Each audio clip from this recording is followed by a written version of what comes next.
Thank you, President. And I will rise to speak briefly to the Health Services Amendment Mandatory Vaccination of Healthcare Workers Bill. And as previous members have said, this enables the Secretary to direct public hospitals, health service establishments, ambulance services and those employees to be required to be vaccinated or prove immunity to certain specified diseases. I think for the most part, the community already assumes that that takes place. I think the community would be quite surprised that hepatitis, for example, was not already mandated for our healthcare workers.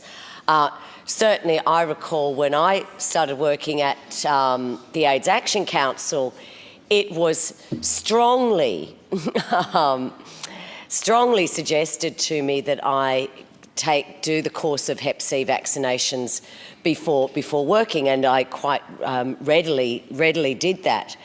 I'm also aware that in numerous other states, South Australia, Queensland, New South Wales, it is mandated to have certain vaccinations. The sky hasn't fallen in those places, and so I don't think that it's going to fall in here. I acknowledge that we have received a number of emails from a number of people. Some of them are just completely anti-vaxxers, and this gave them an opportunity to express that view to us all. But some of them were more nuanced in their approach to vaccinations, and I think that goes somewhat to some of the comments that Mr Limbrick has made on this. But overall, I wholeheartedly support these measures, and I think, as Ms Terpstra mentioned, I mean, in a time when we are looking at this pandemic of COVID-19, when we know that it is going to intersect with our flu season and our influenza, that it is more important than ever to ensure that our health workers are as healthy as possible and to do whatever we can to reduce demand on the health system, but to ensure that the workers in our health system are protected. This is mandatory, and being on the scrutiny of acts and regulations, this did raise some issues around how this maybe went against the Charter. I note that the Minister wrote a very long response to SARC on the reasoning for their belief that this should not raise issues with the Charter, and I think they were very well. I think it was well articulated, and I think well argued.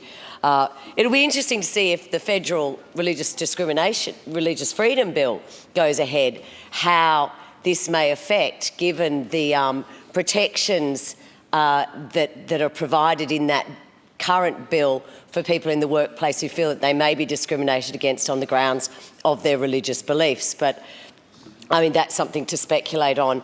This is, I think, entirely sensible public policy. And we're not talking about, I would say, very unusual or unexpected vaccinations. I mean, we're talking chickenpox, measles, mumps, diphtheria, hepatitis, and in certain circumstances, certainly influenza. So I think this is sensible public policy.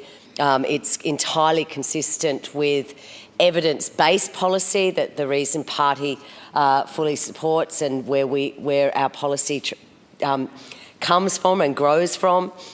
I do say to the people who've wrote to me with wild claims about the effects of vaccination on them, that really in this circumstance they just need to grow up. So I think this is good evidence-based policy, and we're happy to commend it to the House.